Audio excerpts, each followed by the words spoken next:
संपत भाई, ये बहुत तेज भूख लगी है यार। क्या तुम्हारे पास कुछ पैसे हैं क्या? हाँ, मेरे तो शहर में बहुत सारी फैक्ट्रियां चल रही है ना। अबे जेब में फूटी कौड़ी भी नहीं है बे। अरे तो नाराज क्यों होते हो यार? मैंने तो बस ऐसे ही पूछा था। ये भूख तो मुझे भी बहुत तेजी से लगी है यार कप्ता। अबे तो अब क्या करें बे? गाँव में तो कोई हम दोनों को खाना देगा नहीं, क्योंकि सभी लोग हमसे चिढ़ते हैं यार। एक कप्ता, मैंने सुना है कि जो देखने में अजीब होते हैं तुम्हारी तरह, मतलब उनके पास दिमाग बहुत होता है यार। और इससे पहले भी तुमने अपने दिमाग का कई बार इस्तेमाल करके मुफ्त का भोजन खिलाया यार। अबे इस बार भी कोई योजना बनाओ बे। संपत की बात सुनकर कप्ता गहरी सोच में डूब गया। अचानक वो मुस्कुराता हुआ बोला, योजना बन गई है यार, चलो काका के ढाबे पर जाकर खाना खाते हैं, चलो। संपत कप्ता के साथ काका के ढाबे पर चला गया। काका एक बूढ़ा व्यक्ति था। कप्ता, तुमने योजना तो बना लिया ना? कहीं ऐसा ना हो कि खाना खाने के बाद हम दोनों को बर्तन धोने पड़े और मार अलग से पड़े। यार चिंता क्यों करते हो यार संपत भाई, है तुम बस देखते जाओ यार। इतना बोलकर कप्ता काका को आवाज देते हुए बोला, अरे काका, ओ काका ओए, जरा इधर भी नजर मार लो यार। यार ग्राहक बैठे हुए खाने के इंतजार में, तुम देख ही नहीं रहे यार। कप्ता की आवाज सुनकर काका उसके पास आकर बोले, तुम दोनों कप्ता और संपत हो? क्या तुम दोनों के पास पैसे हैं खाना खाने के लिए? क्यों भाई क्यों है? तुम्हारे ढाबे पर खाना खाने से पहले पैसे लिए जाते हैं क्या? अरे तुम तो नाराज हो गए, बोलो क्या खाओगे? हम दोनों के लिए जल्दी से दाल लेकर आओ, वो भी जो है ना तड़का वड़का मार के, और मक्खन लगी रोटियां ले आना। काका ने दाल और रोटियां उन दोनों के सामने रख दी और अपने काम में लग गए। कप्ता आहिस्ता से संपत से बोला, संपत भाई, ये जितनी तेजी से आधी दाल पी सकते हो पी लो, उसके बाद आगे का कमाल देखो। कप्ता और संपत ने आधी दाल पी ली। कप्ता ने तुरंत बची हुई दाल में पानी डाल दिया और चिल्लाता हुआ काका से बोला, काके ओए काके जरा। क्या हुआ कप्ता? तुम्हारी दाल में पानी के अलावा कुछ भी नहीं है क्या? तुम ग्राहकों को पानी वाली दाल खिलाते हो क्या? काका दाल देखकर बुरी तरह से चौंक गए। तभी संपत क्रोधित होकर बोला, हम सारे गांव में तुम्हारी शिकायत करेंगे कि तुम पानी वाली दाल ग्राहकों को पिलाकर, मेरा मतलब है खिलाकर, उनके पैसे ठगते हो। हाँ। संपत की बात सुनकर काका थोड़ा डर गए। अरे तुम दोनों गांव में किसी से मेरी शिकायत मत करना है, मैं दूसरी दाल लाता हूँ, और तुम दोनों इस खाने के पैसे भी मत देना, लेकिन इस बारे में किसी से कुछ मत कहना, वरना मेरी दुकानदारी खराब हो जाएगी। संपत और कप्ता खाना खाकर वहाँ से चले गए। संपत खेत में बैठकर कप्ता से बोला, कप्ता यार, दोपहर के खाने का इंतजाम तो हो गया, लेकिन रात में कुछ चिकन वगैरह खाने का मन कर रहा है यार। चिकन वगैरह गांव के ढाबे पे तो मिलता है, लेकिन चिकन वाले को जो है ना इस तरह से मूर्ख नहीं बना सकते यार। तो फिर मूर्ख बनाने की कोई नई योजना बनाओ यार कप्ता। तो चिंता मत कर बे, हम दोनों की जोड़ी जब तक सलामत है ना, मेरे दिमाग में हर मिनट एक नई योजना आती रहेगी। है तुम्हारा चिकन फ्राई खाने का मन कर रहा है ना? बता बता। हाँ यार कप्ता, तो चल यार आज शहर में जाकर चिकन फ्राई खाते। लेकिन कप्ता उसके लिए पैसे कहाँ से आएंगे यार? अरे अपने गाँव के जमींदार की पत्नी जो है ना, वो शहर से एक नया कुत्ता लाई है। कहते हैं वो अपने बच्चों से ज्यादा अपने कुत्ते का ख्याल रखती है, समझा? हाँ सुना तो मैंने भी है। तुम्हारे दिमाग में आगे चल क्या रहा है? कप्ता संपत के कान में अपनी योजना बताने लगा। वाह यार वाह, क्या योजना बनाई है बे कप्ते? अबे इससे तो हम जमींदार की पत्नी से मुंह मांगे पैसे ले सकते हैं बे। योजना के मुताबिक संपत उठा, जमींदार की पत्नी से नजर बचाकर एक बोरी में जमींदार की पत्नी के कुत्ते को उठा लाया। कुत्ते को लापता देखकर जमींदार की पत्नी बाहर रोने लगी। हाय मैं तो लुट गई, मैं तो बर्बाद हो गई, अब मैं किसके सहारे जीऊंगी? जमींदार की पत्नी का रोना देखकर जमींदार दौड़ता हुआ आकर बोला, अरे क्या हुआ भाग्यवान, तुम इतना रो क्यों रही हो? सब कुछ कुशल मंगल तो है ना? अरे तुम काहे के जमींदार हो? तुम तो जमींदार के नाम पर कलंक हो। अरे क्या हुआ है भाग्यवान, कुछ बताओगी? चीकू गायब हो गया, पिछले 2 घंटे से नहीं मिल रहा। तुम्हारा मतलब वो कुत्ता जो तुम 15 दिन पहले शहर से लाई थी? खबरदार उसे कुत्ता कहा, सिर्फ उसे चीकू कहो। जो कुछ भी करो कहीं से भी लाओ, मेरे चीकू को ढूंढ कर लाओ। जमींदार क्रोधित होता हुआ अपने मन में बोला, कभी कभी तो लगता है कि अपनी पत्नी का गला घोट कर मार दूं, लेकिन क्या करूं, चाह कर भी नहीं मार सकता, पुलिस केस बन जाएगा। अपने मन में मुझे मारने का विचार छोड़ दो जमींदार, जाओ जाकर मेरे चीकू की तलाश करो। जमींदार पैर पटकता हुआ वहाँ से चला गया। तभी वहाँ पर कप्ता आ गया और बोला, अरे क्या हुआ, तुम रो क्यों रही हो? जमींदार की पत्नी रोते हुए कुत्ते के लापता होने की बात बताने लगी। मैं तुम्हारी मदद कर सकता हूँ, लेकिन तुम्हें उसके लिए मेरे साथ चलना पड़ेगा, और हाँ अपने पर्स में 10,000 रुपए भी डाल लेना।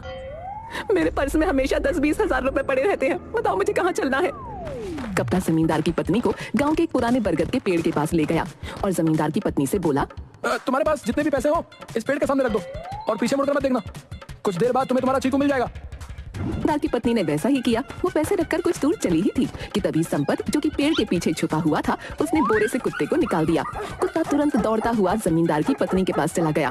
कप्ता मुस्कुराता हुआ संपत से बोला, देखा संपत भाई, चिकन के शहर में चिकन खाने की बात कर रहे थे, मगर जमींदार की पत्नी तो इतने पैसे दे गई कि अब हम 1 महीने तक चिकन के साथ साथ मटन भी खा के गुजारा कर सकते हैं बे। तो देर किस बात की है भाई कप्ते, चल मेरे पेट में तो चूहे दौड़ने लगे यार। संपत और कप्ता शहर में जाकर पैसे उड़ाने लगे।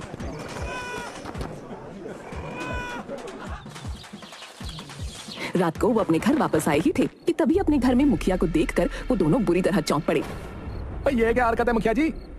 और जो तुम गांव में हरकतें करते फिर रहे हो उसके बारे में क्या कहोगे बे? हमने क्या किया है? अबे ये कहो कि तुमने क्या नहीं किया है बे?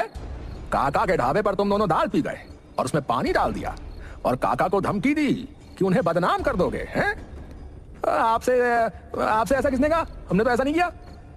अबे तुम्हारे जाने के बाद एक व्यक्ति ने काका को स्वयं ये बात बताई है, और तो और उसी व्यक्ति ने संपत को जमींदार की पत्नी का कुत्ता भी चोरी करते हुए देखा, और तुमने किस चालाकी से जमींदार की पत्नी से पैसे ऐंठ लिए कप्ता। तुम्हें शर्म आनी चाहिए बे।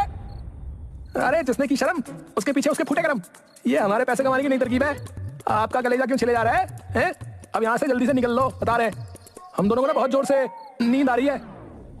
हाँ हाँ सही बात है, हराम की कमाई शहर में उड़ा कर आए हो तो नींद तो आएगी ही। ओ मुखिया जी, ओ हम आपका सम्मान करते हैं, लेकिन हमें अपमान करते हुए देर नहीं लगी, बता रहे। संपत की बात सुनकर मुखिया पैर पटकता हुआ घर से बाहर चला गया। अगले दिन मुखिया गहरी सोच में डूबा हुआ था कि तभी गांव का एक व्यक्ति मुखिया से बोला, अरे मुखिया जी क्या बात है, आपके चेहरे पर ये परेशानी क्यों झलक रही है? अरे सारे गांव की परेशानी तो संपत और कप्ता की जोड़ी ही है। इन दोनों ने जो है सबकी नाक में दम करके रखा है भैया, और तो और वो दोनों किसी से डरते भी नहीं है। ओहो, अरे तो आप चिंता क्यों करते हो मुखिया जी, भेज दो ना पगलापुर गांव, अकल ठिकाने आ जाएगी दोनों की। अरे वो दोनों एक नंबर के चालाक और चंट हैं, इतनी आसानी से पगलापुर गांव नहीं जाएंगे। मुखिया जी, अब चालाक व्यक्तियों को फंसाने के लिए आपको थोड़ा सा तो चालाक बनना पड़ेगा। वो कैसे? वो व्यक्ति मुखिया के कान में अपनी योजना बताने लगा। तुम्हारी योजना में दम तो है, चलो अपना कर देखते हैं। मुखिया और वो व्यक्ति संपत और कप्ता के घर के बाहर आकर खड़े हो गए।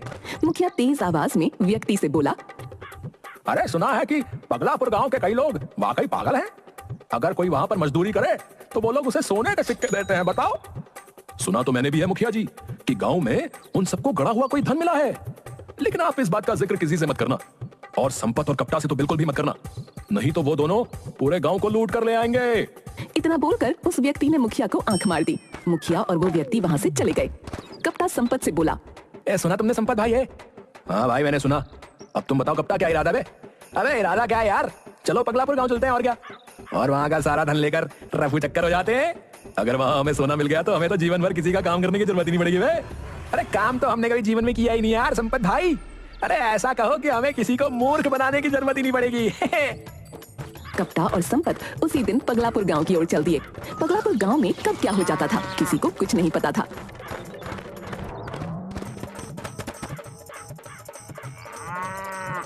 अरे क्या हुआ भाई? अरे तुम दोनों हमको ऐसे क्यों घूर रहे हो भाई? हम दोनों कोई चोर नहीं है, बल्कि यहाँ पर मजदूरी करने के लिए आए, मजदूरी समझे? कप्ता की बात सुनकर वो स्त्री मुस्कुराते हुए बोली, अरे नहीं, हम पगलापुर वाले दूसरे के गांव के लोगों का सम्मान करते हैं। लेकिन तुम्हारे हाथ में हार फूल माला वगैरह तो दिखाई नहीं दे रही। संपत ने इतना कहा ही था कि तभी उस स्त्री ने एक एक चांटा संपत और कप्ता को जड़ दिया। ये क्या बदतमीजी है?